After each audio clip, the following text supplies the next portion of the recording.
ಅದೇ ರೀತಿಯಾಗಿ ನಮ್ಮ ವಕೀಲರ ಸಂಘದ ವತಿಯಿಂದ ಈ ದಿನ ದಾಸಶ್ರೇಷ್ಠ ಭಕ್ತ ಕನಕದಾಸರ ಜ್ಯೋತ್ಸವವನ್ನು ಹಮ್ಮಿಕೊಂಡಿದ್ದೀವಿ. ಈ ಒಂದು ಕಾರ್ಯಕ್ರಮಕ್ಕೆ ಉದ್ಘಾಟನೆ ನಿರ್ವಹಿಸಿದಂಥ ಮಾನ್ಯ ಶ್ರೀ ಅರುಣ್ ಕುಮಾರ್ ಸಾಹೇಬ್ರೆ ಹಾಗೂ ವಿಶೇಷ ಆಹ್ವಾನಿತರಾಗಿ ಆಗಮಿಸಿದಂಥ ಮಾನ್ಯ ಶ್ರೀ BS ಸಂಗ್ರೇಶಿ ಸಾಹೇಬ್ರೆ ಹಾಗೂ ಇವರು ರಾಜ್ಯ ಚುನಾವಣಾ ಆಯುಕ್ತರು ಹಾಗೂ ನಿವೃತ್ತ ಪ್ರಧಾನ ನ್ಯಾಯಾಧೀಶರಾಗಿ ಇವರು ಸೇವೆ ಸಲ್ಲಿಸಿರ್ತಾರೆ. ಇವರನ್ನ ನಾವು ಆಹ್ವಾನಿಸ್ಬೇಕು ಅಂತೇಳಿ ವೆಂಕಟಸ್ವಾಮಿ ಸಾಹೇಬ್ರಿಗೆ ಹೇಳಿದಾಗ ವೆಂಕಟಸ್ವಾಮಿ ಅವ್ರಿಗೆ ಅವರು ಆಹ್ವಾನಿಸಿದ್ರು. ನನಗೆ ಒಂದು ಏನಂದರೆ, ಸಾಹೇಬರು ಈ ಕಾರ್ಯಕ್ರಮಕ್ಕೆ ಬರ್ತಾರಾ ಅಂತ ನಾನು ಅವ್ರನ್ನೇ ಪ್ರಶ್ನೆ ಮಾಡಿದೆ. ಖಂಡಿತ ಬರ್ತಾರೆ ಅಂತೇಳಿ ವೆಂಕಟಸ್ವಾಮಿ ಅವರು ಹೇಳಿದರು. ಆಗ ಈ ಕಾರ್ಯಕ್ರಮಕ್ಕೆ ಅವರು ಆಗಮಿಸಿ ಈ ಕಾರ್ಯಕ್ರಮದಲ್ಲಿ ಮೆರುಗು ತುಂಬಿದ್ದಾರೆ. ಹಾಗಾಗಿ ಮಾನ್ಯ ಸಂಗ್ರೇಶ್ ಸಾಹೇಬ್ರೆ ಹಾಗೂ ವೇದಿಕೆ ಮೇಲೆ ಆಸೀನರಾಗಿರ್ತಕ್ಕಂಥ ಎಲ್ಲ ಮಾನ್ಯ ನ್ಯಾಯಾಧೀಶರೇ ಹಾಗೂ ವಕೀಲರ ಸಂಘದ ಪದಾಧಿಕಾರಿಗಳೇ ಹಾಗೂ ಇನ್ನೊಬ್ಬ ವಿಶೇಷ ಆಹ್ವಾನಿತರಾಗಿ ಈ ಕಾರ್ಯಕ್ರಮಕ್ಕೆ ಆಗಮಿಸಿರುವಂಥ ನಮ್ಮ ತಾಲೂಕು ದಂಡಾಧಿಕಾರಿಗಳಾದ ಸೋಮಶೇಖರ್ ಸಾಹೇಬ್ರೆ, ಈ ಕಾರ್ಯಕ್ರಮವನ್ನು ನಾವು ವಕೀಲರ ಸಂಘದ ವತಿಯಿಂದ ಹಮ್ಮಿಕೊಬೇಕು ಅಂತೇಳಿ ಆಲೋಚನೆ ಮಾಡಿದಂಥ ಸಂದರ್ಭದಲ್ಲಿ ಪ್ರತಿ ವರ್ಷವೂ ಸಹ ನಾವು ಈ ಎಲ್ಲ ಜಯಂತಿಗಳನ್ನ ಆಚರಣೆ ಮಾಡ್ತಾ ಬರ್ತಾ ಇದ್ವಿ.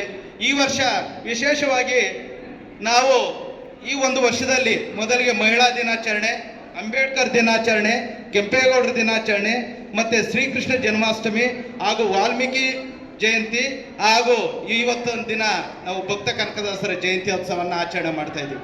ಕೆಲವರಿಗೆ ಇರ್ಬೋದು, ಕೆಲವರು ಪ್ರಶ್ನೆ ಮಾಡಿದ್ರಂತೆ ವಕೀಲರು, ಏನು ರಮೇಶ್ ಅವರ ಅಧ್ಯಕ್ಷತೆಯಲ್ಲಿ ಬರೀ ಜಯಂತ್ಯೋತ್ಸವ ಕಾರ್ಯಕ್ರಮಗಳೇ ಮಾಡ್ತಾ ಇದ್ದಾರಲ್ಲ, ಬೇರೆ ಅಭಿವೃದ್ಧಿ ಕಾರ್ಯಕ್ರಮಗಳೇನಾದರೂ ನಡೀತಾ ಇದ್ದಾವೆ ಅಂತ. ಖಂಡಿತ ಅಭಿವೃದ್ಧಿ ಕಾರ್ಯಕ್ರಮನೂ ನಡೀತಾ ಇದೆ, ಜಯಂತ್ಯೋತ್ಸವ ಕಾರ್ಯಕ್ರಮಗಳು ನಡೀತಾ ಇದೆ. ಅಭಿವೃದ್ಧಿ ಕಾರ್ಯಕ್ರಮಗಳನ್ನು ಹೊರತುಪಡಿಸಿದಾಗ ನಮ್ಮ ಸಂಗ್ರೇಶ್ ಸಾಹೇಬರನ್ನ ನಾವು ಆಹ್ವಾನ ಮಾಡಕ್ಕೆ ಹೋದಾಗ ನಮ್ಮ ಸಾಹೇಬರಿಗೆ ಸ್ವಲ್ಪ ಆಶ್ಚರ್ಯ ಆಗಿರ್ಬೋದು. ಏನು ಬಸ್ ಸ್ಟಾಪ್ ಕರ್ಕೊಂಡು ಹೋಗ್ತಿದ್ದಾರೆ ನನ್ನ ಅಂತೇಳಿ. ಖಂಡಿತ ಬಸ್ ಸ್ಟಾಪ್ ಕರ್ಕೊಂಡು ಬಂದು 3ನೇ ಫ್ಲೋರ್ ಕರ್ಕೊಂಡು ಬಂದಾಗ ನಮ್ಮ ಸಾಹೇಬ್ರಿಗೆ ಗಮನಿಸ್ರು, ಏನು ಹೊಸಕೋಟೆ ನ್ಯಾಯಾಲಯ ಬಸ್ ಸ್ಟಾಪ್ ಮೇಲೆ ಇದೆಯಾ ಅಂತೇಳಿ. ಖಂಡಿತ ಸಾಹೇಬ್ರೆ, ನಮ್ಮ ಭಾರತ ದೇಶಕ್ಕೆ ಸ್ವತಂತ್ರ ಬಂದು 75 ವರ್ಷ ಆಗಿದೆ. ನಮ್ಮ ಹೊಸಕೋಟೆಯಲ್ಲಿ ಕೋರ್ಟ್ ಆಗಿ 30 ವರ್ಷ ಆಗಿದೆ. ಇದುವರೆಗೂ ಸಹ ನಮಗೆ ಸ್ವಂತ ಸ್ಥಳ ಇಲ್ಲ. ಇದೊಂದು ಯಾವ ರೀತಿ ನಾವು ಬೆಂಗಳೂರಿಂದ ಬೇರೆ ಬೇರೆ ಕಡೆಯಿಂದ ಬರೋಂಥ ವಕೀಲರಿಗೆ ಹೇಳ್ಕೊಳ್ಳಿಕ್ಕೂ ನಮ್ಗೆ ಮುಜುಗರ ಆಗ್ತಾ ಇದೆ. ನಿಮ್ಮ ನ್ಯಾಯಾಲಯ ಎಲ್ಲಿದೆ ಅಂದರೆ ನಾವು BMTC ಬಸ್ ಸ್ಟಾಪ್ ಮೇಲೆ ಇದೆ ಅಂತ ಹೇಳ್ಕೊಳ್ಳೋಂಥ ಒಂದು ಪರಿಸ್ಥಿತಿ ಇದೆ. ಇದ್ರ ವಿಷಯವಾಗಿ ಹೋದಾಗ ನಾವು ಏನಾದರೂ ಮಾಡಿ ಈ ನ್ಯಾಯಾಲಯಕ್ಕೆ ಸ್ವಂತ ಸ್ಥಳವನ್ನು ನಾವು ಹುಡುಕಲೇಬೇಕು ಅಂದಾಗ ಈಗ ನಮ್ಮ ಹೊಸಕೋಟೆ ತಾಲೂಕಿನಲ್ಲಿ ತೋಟಗಾರಿಕೆ ಇಲಾಖೆಯನ್ನು ನಾವು ಹೇಳಿದಾಗ ಈ ವಿಷಯವಾಗಿ ಮಾನ್ಯ ಶಾಸಕರನ್ನ ಭೇಟಿ ಮಾಡಿ ಅವರಿಗೆ ಮನವಿ ಸಲ್ಲಿಸ್ತೀವಿ. ಅವರು ಸಕಾರಾತ್ಮಕವಾಗಿ ಸ್ಪಂದಿಸಿ ಅವರೇ ಮುಂದೆ ನಿಂತು ಇವತ್ತು ನಮ್ಮ ತೋಟಗಾರಿಕೆ ಇಲಾಖೆಯನ್ನು ನಾನೇ ನಿಂತು ಮಾಡಿಸ್ಕೊಡ್ತೀನಿ ಅಂತೇಳಿ ಇವತ್ತಿನ ದಿನ ನಮ್ಮ ತೋಟಗಾರಿಕೆ ಇಲಾಖೆ ಸ್ಥಳ ನ್ಯಾಯಾಲಯಕ್ಕಾಗಿ ಸರ್ಕಾರದ ಮಟ್ಟದಲ್ಲಿದೆ. ಹಾಗಾಗಿ ನಾನು ವೇದಿಕೆ ಮುಖಾಂತರ ಅವರನ್ನ ಮತ್ತೆ ಮನವಿ ಮಾಡ್ಕೊಳ್ತೇನೆ, ಮತ್ತೆ ಆಗ್ರಹಿಸ್ತೀನಿ. ನೀವು ತಾಲೂಕಿನ ಜನಪ್ರತಿನಿಧಿಗಳಾಗಿ ನಮ್ಮ ವಕೀಲರ ಸಂಘದ ಕರೆಗೆ ಹೋಗ್ಬಿಟ್ಟು ತಾವು ಈ ನಮ್ಮ ನ್ಯಾಯಾಲಯಕ್ಕೆ ಸ್ವಂತ ಸ್ಥಳವನ್ನು ಮಾಡಿಕೊಡ್ಬೇಕು ಅಂತೇಳಿ ಈ ಮೂಲಕ ಅವರನ್ನು ಮನವಿ ಮಾಡ್ಕೊಳ್ತಾ ಇದ್ದೇನೆ.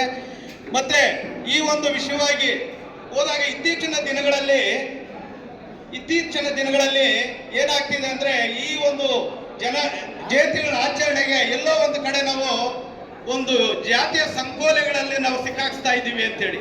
ಯಾವುದೋ ಒಂದು ಜಯಂತಿ ಆಚರಣೆ ಮಾಡಬೇಕಂದ್ರೆ ಆ ಸಮುದಾಯದವರೇ ಭಾಗವಹಿಸಬೇಕು, ಅವರೇ ಮುಂದಾಳತ್ವ ತಗೋಬೇಕು, ಅವರೇ ಮಾಡಬೇಕು ಅನ್ನೋ ಒಂದು ಎಲ್ಲ ಮಹನೀಯರನ್ನು ತಂದು ಒಂದು ಜಾತಿಯ ಸಂಕೋಲೆಯಲ್ಲಿ ಇಲ್ಲಿ ನೋಡ್ಬೋದು. ನಮ್ಮ ಕನಕದಾಸರು ಕುಲವೆಂದು ಒಡೆದಾಡಬೇಡಿ, ಕುಲದ ನೆಲೆಯ ನೀನು ಅದರ ಬಲ್ಲಿರ ಅಂತೇಳಿ ಹೇಳಿದ್ರೆ, ಅವರು ಇಡೀ ಸಮಾಜವನ್ನು ಸಮಾನತೆಯನ್ನು ಸಾರಬೇಕು ಅಂತೇಳಿ ಎಲ್ಲ ಮಹನೀಯರು ಹೇಳ್ತಾ ಇದ್ರೆ, ನಾವು ಅಂಥ ಮಹನೀಯರನ್ನ, ಬೇರೆ ದಾಸರ ಶ್ರೇಷ್ಠರನ್ನ, ಇನ್ನೋರನ್ನ ಎಲ್ಲ ಮಹನೀಯರನ್ನ ನಾವು ಒಂದು ಜಾತಿಯ ಸಂಕೋಲೆಯನ್ನು ನಾವು ಸಿಕ್ಕಾಕ್ಸ್ತಾ ಇದ್ದೀವಿ. ಈ ಒಂದು ವಿಷಯವಾಗಿ ಹೋದಾಗ ಇಲ್ಲಿ ಕುವೆಂಪು ಅವ್ರು ನೆನೆಸ್ಕೊಳ್ಳೇಬೇಕಾದ ಒಂದು ಪರಿಸ್ಥಿತಿ. ಕುವೆಂಪು ಅವರು ಒಂದು ಕಡೆ ಹೇಳ್ತಾರೆ, ಮನುಷ್ಯ ಹುಟ್ಟುತ್ತಾ ವಿಶ್ವಮಾನವನಾಗಿರ್ತಾನೆ, ಬೆಳೀತಾ ಬೆಳೀತಾ ಬೆಳೀತಾ ಅಲ್ಪಮಾನವನಾಗ್ತಾನೆ ಅಂತ.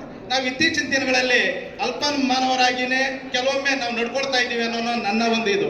ಯಾವುದೇ ಒಂದು ಜಯಂತಿ ದಿನಾಚರಣೆ ಬಂದರೆ ಪ್ರತಿಯೊಬ್ಬರ ಮೊಬೈಲ್ಗಳಲ್ಲೂ ಸಹ ಆ ಒಂದು ದಿನ 24 ಗಂಟೆ ಸ್ಟೇಟಸ್ಗಳಲ್ಲಿ ಆ ಒಂದು ದಿನಾಚರಣೆಯನ್ನು ಹಾಕ್ಕೊಂಡಿರ್ತಾರೆ. 24 ಗಂಟೆಗೆ ಆ ಮೊಬೈಲ್ ತದನಂತರ ಆ ಒಂದು ಸ್ಟೇಟಸ್ ಇಂದ ಹೊರಟೋಗ್ತದೆ. ನನ್ನ ವೈಯಕ್ತಿಕ ಅಭಿಪ್ರಾಯ ನಾವು ದಿನಾಚರಣೆಗಳಲ್ಲಿ ಸ್ಟೇಟಸ್ ಅಲ್ಲ ಹಾಕೊಳ್ಳೋದು, ನಮ್ಮ ಮನಸ್ಸಿನ ಸ್ಟೇಟಸ್ಗೆ ಹಾಕೋಬೇಕು, ನಮ್ಮ ಹೃದಯಕ್ಕೆ ಸೇರಿಸ್ಕೋಬೇಕು ಆ ದಿನಾಚರಣೆಗಳನ್ನ. ಆಗ ಅದು ನಮ್ಮ ಸಮಾಜ ಕಟ್ಟಲಿಕ್ಕೆ ಅನುಕೂಲ ಆಗ್ತೈತೆ. ಒಂದು ದಿನ ಸ್ಟೇಟಸ್ ಹಾಕೊಳ್ತೀವಿ, ಎರಡನೇ ದಿನ ಅದನ್ನು ಮರಿತೀವಿ.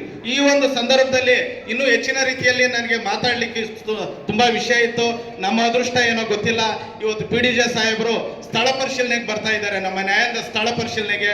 ಇವತ್ತು ನಾವೆಲ್ಲರೂ ಸಹ ಸಾಹೇಬರು ಸಹ ನಾವು ಮನವಿ ಮಾಡ್ಕೊಳ್ತೀವಿ, ನಮ್ಗೆ ಆದಷ್ಟು ಬೇಗ ಹೊಸಕೋಟೆಗೆ ಒಂದು ಸ್ವಂತ ಸ್ಥಳ ತಾವು ಅಧಿಕೃತವಾಗಿ ಜರೂರಾಗಿ ಮಾಡ್ಕೊಡ್ಬೇಕಂತ ಹೇಳಿ ಮನವಿ ಮಾಡ್ಕೊಳ್ತಾ ಇದ್ದೀವಿ. ನಮ್ಮ ಅದೃಷ್ಟ ಖಂಡಿತ ಅವ್ರು ಬರ್ತಿದ್ದಾರೆ. ಆ ಒಂದು ಕಾರಣಕ್ಕಾಗಿ ಕಾರ್ಯಕ್ರಮವನ್ನ ಸ್ವಲ್ಪ ಮಟ್ಟಿಗೆ ನಮ್ಮ ನ್ಯಾಯಾಧೀಶರು ಸಹ ಈಗ ಪ್ರಧಾನ ಸಿವಿಲ್ ನ್ಯಾಯಾಧೀಶರನ್ನು ಭೇಟಿ ಮಾಡಬೇಕಾಗಿರೋದ್ರಿಂದ ಈ ಒಂದು ಕಾರ್ಯಕ್ರಮಕ್ಕೆ ಪ್ರತ್ಯಕ್ಷವಾಗಿ ಪರೋಕ್ಷವಾಗಿ ಸಹಕರಿಸಿದಂಥ ಎಲ್ಲ ವಕೀಲ ಮಿತ್ರರಿಗೂ ಮತ್ತು ಈ ದಿನ ಈ ಒಂದು ಕಾರ್ಯಕ್ರಮವನ್ನ ಇಷ್ಟು ಸುಂದರವಾಗಿ ಆಯೋಜಿಸ ಮಾಡಿದಂಥ ಎಲ್ಲ ವಕೀಲ ಸಂಘದ ಪದಾಧಿಕಾರಿಗಳಿಗೂ ಹಾಗೂ ಈ ಒಂದು ನಿನ್ನೆಯಿಂದ ನಮ್ಮ ನ್ಯಾಯಾಲಯದ ಸಿಬ್ಬಂದಿ ಸಹ ಎಂತ ಅಂದರೆ ಯಾವ ರೀತಿ ಪರಿಸ್ಥಿತಿ ಅಂದರೆ ನಾವಿಲ್ಲಿ ಏನಾದರೂ ಒಂದು ವೇದಿಕೆ ಇದು ಮಾಡ್ಕೋಬೇಕಂದ್ರೆ ನ್ಯಾಯಾಲಯದ ಸಿಬ್ಬಂದಿನೇ ಬಂದು ಬಾಗಿಲು ತೆಗಿಬೇಕಾಗ್ತದೆ, ನಾವು ಕಾಯಬೇಕು.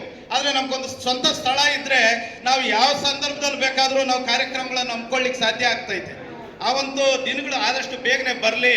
ಮತ್ತು ಈ ಒಂದು ವೇದಿಕೆ ಮುಖಾಂತರ ಎಲ್ಲ ಹೊಸಕೋಟೆ ವಕೀಲ ಸಂಘದಲ್ಲಿ ಎಲ್ಲ ಹಿರಿಯ ವಕೀಲರು ಆದಿಯಾಗಿ ನಾನು ಮನವಿ ಮಾಡ್ಕೊಳ್ಳೋದಂದ್ರೆ ಸ್ವಂತ ಸ್ಥಳ ಆಗೋವರೆಗೂ ಖಂಡಿತ ಎಲ್ಲರೂ ಸಹಕರಿಸಬೇಕು. ಎಲ್ಲರೂ ಅದ್ರ ಬಗ್ಗೆ ಒಂದು ಏನು ವಕೀಲ ಸಂಘದ ಏನು ಪದಾಧಿಕಾರಿಗಳೆಲ್ಲ ಇದಕ್ಕೆ ಜವಾಬ್ದಾರರು, ಎಲ್ಲ ಹಿರಿಯ ವಕೀಲರು ಸಹ ಇವತ್ತು ದಿನ ಒಂದು ತುಂಬಾ ನೋವಿನ ಸಂಗತಿ ಅಂದರೆ ಇವತ್ತು ನಮ್ಮ ಹಿರಿಯ ವಕೀಲರಾದ ರಾಮಚಂದ್ರಪ್ಪನವರು ನಡಿಲಿಕ್ಕೆ ಆಗ್ತಾ ಇಲ್ಲ.